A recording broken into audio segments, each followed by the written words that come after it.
জরিন হরফে লেখা, রূপালি হরফে লেখা, আসমানের কোরআন, নীল আসমানের কোরআন। আসসালামু আলাইকুম ওয়া রাহমাতুল্লাহি ওয়া বারাকাতুহু। সুপ্রিয় দর্শক শ্রোতা, আপনাদের সবাইকে স্বাগত জানাচ্ছি বাঁশরী নিবেদিত নজরুলের কাব্য আমপারা অনুষ্ঠানে। আজকে আমরা সূরা আশ-শামস নিয়ে আলোচনা করব, এর তেলাওয়াত শুনব, নজরুলের কাব্য আমপারা থেকে এর আবৃত্তি শুনব এবং কাজী নজরুল ইসলামের একটি ইসলামী সঙ্গীতের পরিবেশনা শুনব। শুরুতেই আজকের অতিথিবৃন্দের সাথে আপনাদের পরিচয় করিয়ে দিচ্ছি। আমাদের মাঝে উপস্থিত হয়েছেন বিশিষ্ট সঙ্গীত শিল্পী মনসুর রহমান। আমাদের মাঝে উপস্থিত আছেন বিশিষ্ট আবৃত্তি শিল্পী এইচ.এম. ফাহিম। কোরআন তেলাওয়াত উপস্থাপন করবেন হাফেজ কারি মাওলানা মোহাম্মদ আবুল বাশার।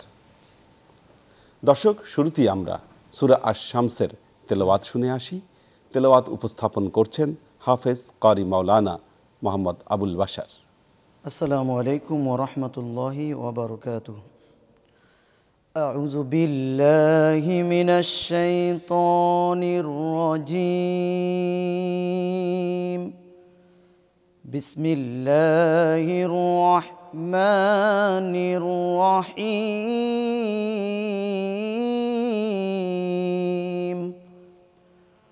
والشمس وضحاها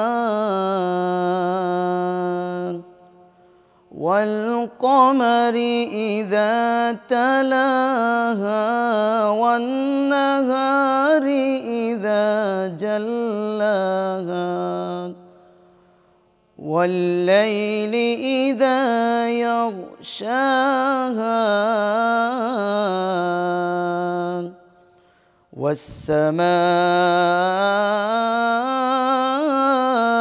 وما بناها والأرض وما طهاها ونفس وما سواها فألهمها فجورها وتقواها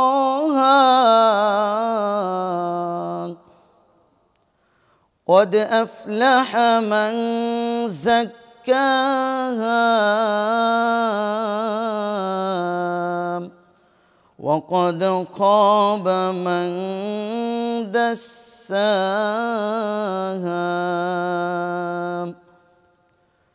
كذبت ثمود بطغواها إذ انبعث أشقاها فقال لهم رسول الله ناقة الله فقال لهم رسول الله ناقة الله وسقياها فكذبوه فعقروها فدمدم عليهم ربهم بذنبهم فسواها ولا يخاف عقباها ولا يخاف عقباها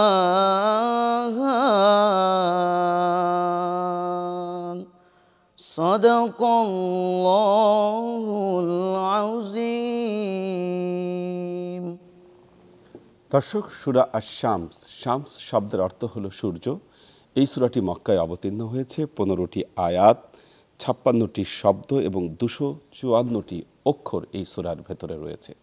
দেখুন, আল্লাহর নবী বলেছেন, যে ব্যক্তি পবিত্র কোরআনের একটি অক্ষর তেলাওয়াত করবে, আল্লাহ তার আমল নামায় 10 নেকি লিখে দেবেন। আমরা যারা এই মুহূর্তে তেলাওয়াত শুনলাম, আমরাও কিন্তু একই সওয়াবের অধিকারী হলাম। অর্থাৎ এই সূরায় 254টি আয়াত রয়েছে, তার মানে আমরা 2540টি নেকির অধিকারী আমরা হয়ে গেলাম শুধু এই সূরার তেলাওয়াতের মাধ্যমে।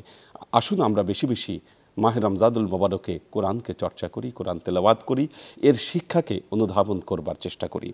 এবার নজরুলের কাব্য আমপারা থেকে সূরা শামসের আবৃত্তি নিয়ে আসছেন এইচ.এম. ফাহিম। শুরু করিল এ নাম মহান আল্লাহর, যিনি সব দয়া কৃপা করুণা আধার। শপথ রবি ও রবি কিরণের, যখন চন্দ্র চলে সে পেছনে তার। দিবস যখন করে সপ্রকাশ রবিরে, রজনী অন্ধকার। যখন ছাইয়া ফেলে সে রবিরে, নভনির্মাণকারী তাহার। এই সে পৃথিবী সবিস্তার, আত্মা সুচারু গঠন তার। সেই আত্মার শত অসতের দিয়াছি দিব্য জ্ঞান। এই সকলের শপথ ইহারা সকলে করিছে সাক্ষ্যদান। আত্মশুদ্ধি হইল যার, নিশ্চয়ই সার্থক জীবন।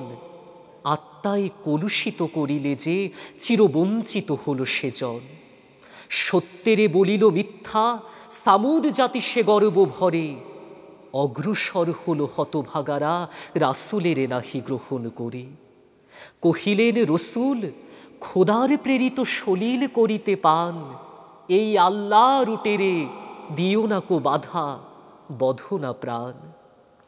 বলিল নবীরে মিথ্যাবাদী, তথাপি তাহারা বধিল উটেরে। তাহাদের তাই পাপের ফলে বিধ্বস্ত করিল আল্লাহ তাদেরে। ধূলিসাৎ করে ফেলিলেন খোদা, তাদের এই সে ধ্বংসলীলার। পরিণাম ফলে বেপরোয়া তিনি, কোনো ভয়ে কভু নেই তার। পরিণাম ফলে বেপরোয়া তিনি, কোনো ভয় কভু নেই তার। চমৎকার একটি ঐতিহাসিক ঘটনার ইঙ্গিত আমরা এই কাব্য আমপারার অনুবাদ থেকে পেলাম। আল্লাহ তাআলা সামুদ জাতিকে তার নিদর্শন স্বরূপ একটি উট পাঠিয়েছিলেন, কিন্তু পরবর্তীতে সামুদ জাতি সেই উটটিকে ধ্বংস করে। আর ওই উটটিকে ধ্বংস করবার কারণে পরবর্তীতে আল্লাহর আযাবে তারা ধ্বংস হয়ে যায়। সূরা আশ-শামসের ভেতরে আল্লাহ তাআলা এই কাহিনীটি বিস্তারিতভাবে বর্ণনা করেছেন। দর্শক, এবার আমরা একটি ইসলামী সঙ্গীতের পরিবেশনা শুনব। ইসলামী সঙ্গীত নিয়ে আসছেন মনসুর রহমান। খোদা এ গরিবের শোনো, শোনো মুনাজাত খোদা এ গরিবের। দিও তৃষ্ণা পেলে ঠান্ডা পানি, ক্ষুধা পেলে লবণ ভাত খোদা এ গরিবের। মাঠে সোনার ফসল দিও দিও, মাঠে সোনার ফসল দিও। গৃহ ভাড়া বন্ধু প্রিয় দিও, গৃহ ভাড়া বন্ধু প্রিয়। হৃদয় ভরা শান্তি দিও, হৃদয় ভরা শান্তি দিও। সেই তো আমার আবহায়াত খোদা এ গরিবের শোনো, শোনো মুনাজাত খোদা এ গরিবের। আমায় দিয়ে কারোর ক্ষতি হয় না যেন দুনিয়ায়। আমি কারোর ভয় না করি, মরেও কেহ ভয় না পায়। খোদা খোদা মসজিদে যাই তোমার টানে যাবে, মসজিদে যাই তোমারি টানে, মন নাহি ধাই দুনিয়া পানে যেন, মন নাহি ধাই দুনিয়া পানে। আমি ঈদের চাঁদ দেখি যেন, আমি ঈদের চাঁদ দেখি যেন, আসলে দুঃখের আঁধার রাত খোদা এই গরিবের শোনো, শোনো মুনাজাত খোদা এই গরিবের। খুব চমৎকারভাবে কাজী নজরুল ইসলামের একটি ইসলামী সঙ্গীতের পরিবেশনা আমরা শুনলাম।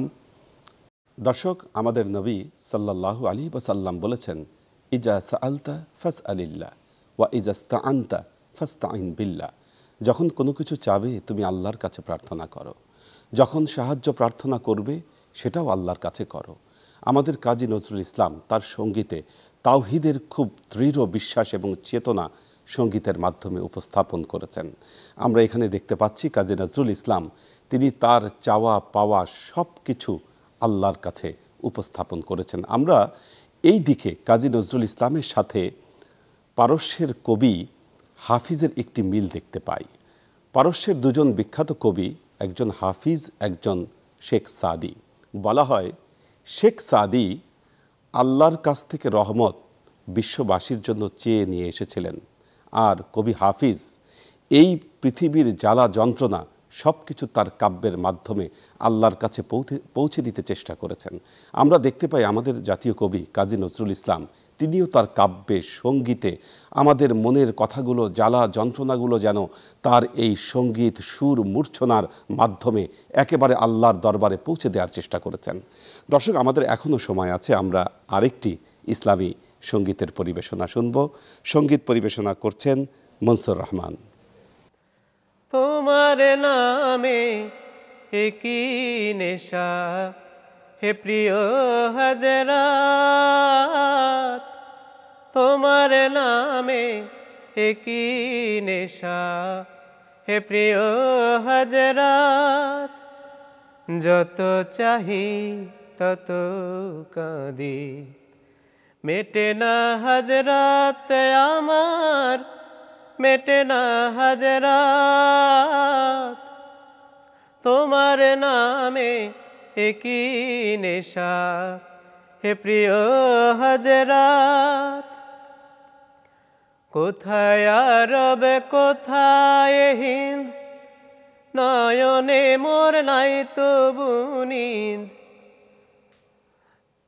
প্রাণে শুধু জাগে তোমার মদিনার পথ জাগে, মদিনার পথ, তোমার নামে একই নেশা হে প্রিয় হযরত।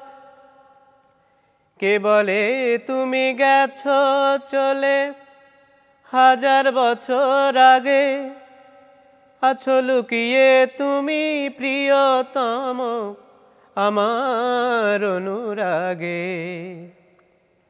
মোর অন্তরের হেরা গুহায় আজও তোমার ডাক শোনা যায়, মোর অন্তরের হেরা গুহায় আজও তোমার ডাক শোনা যায়। জাগে আমার মনে কাবা ঘরে তোমারি সুরাত হযরত, তোমারি সুরাত, তোমার নামে একই নেশা হে প্রিয় হযরত। যারা দোজখ হতে ত্রাণের তরে তোমায় ভালোবাসে, আমার প্রেম দেখে তারা কেউ কাঁদে কেউ হাসে। তুমি জানো হে মোর স্বামী, শাফায়াত চাহি না আমি, তুমি জানো হে মোর স্বামী, শাফায়াত চাহি না আমি। আমি শুধু তোমায় চাহি, তোমার মহাব্বত হযরত, তোমার মহাব্বত, তোমার নামে একই নেশা হে প্রিয় হযরত। খুব চমৎকার কাজী নজরুল ইসলামের একটি সঙ্গীত শুনলাম। দেখুন, আমাদের পেয়ারা নবী মুহাম্মদ মুস্তাফা সাল্লাল্লাহু আলাইহি ওয়াসাল্লাম বলেছেন, লা ইউমিনু আহাদুকুম হাত্তা আকুনা আহাব্বা ইলাইহি মি ওয়ালিদিহি ওয়া ওয়ালাদিহি ওয়ান নাসি আজমাইন। তোমরা ততক্ষণ পর্যন্ত ইমানদার হতে পারবে না যতক্ষণ পর্যন্ত আমি মুহাম্মদ মুস্তাফা সাল্লাল্লাহু আলাইহি ওয়াসাল্লাম তোমাদের কাছে তোমাদের পিতা মাতা ভাই বোন আত্মীয় স্বজন এমনকি দুনিয়ার সমস্ত মানুষের চাইতে প্রিয় না হব। কবি নজরুল তার গানের মাধ্যমে কি চমৎকারভাবে আমাদের পেয়ারা নবী মুহাম্মদ মুস্তাফা সাল্লাল্লাহু আলাইহি ওয়াসাল্লামের প্রতি তার যে ভালোবাসা, তার যে নেশা ছিল, এই নেশার কথা তিনি তুলে ধরেছেন। এই গানটি 1936 সালে সর্বপ্রথম মুয়াজ্জিন পত্রিকায় প্রকাশিত হয় এবং 1937 খ্রিস্টাব্দে শিল্পী কাশেম মল্লিকের কণ্ঠে এই সঙ্গীতটি সর্বপ্রথম রেকর্ড হয়। দর্শক, আমরা তেলাওয়াত, আবৃত্তি এবং গান শুনতে শুনতে আমাদের অনুষ্ঠানের একেবারে শেষ পর্যায়ে চলে এসেছি। আজকের মতো বিদায় নিচ্ছি। আগামীকাল একই সময় চ্যানেল 24-এর পর্দায় বাঁশরী নিবেদিত নজরুলের কাব্য আমপারা দেখবার আমন্ত্রণ জানিয়ে আজকের মতো বিদায় নিচ্ছি। ভালো থাকুন, সুস্থ থাকুন। আল্লাহ হাফেজ। রূপালী হরফে লেখা আসমানে কোরআন, নীল আসমানে কোরআন।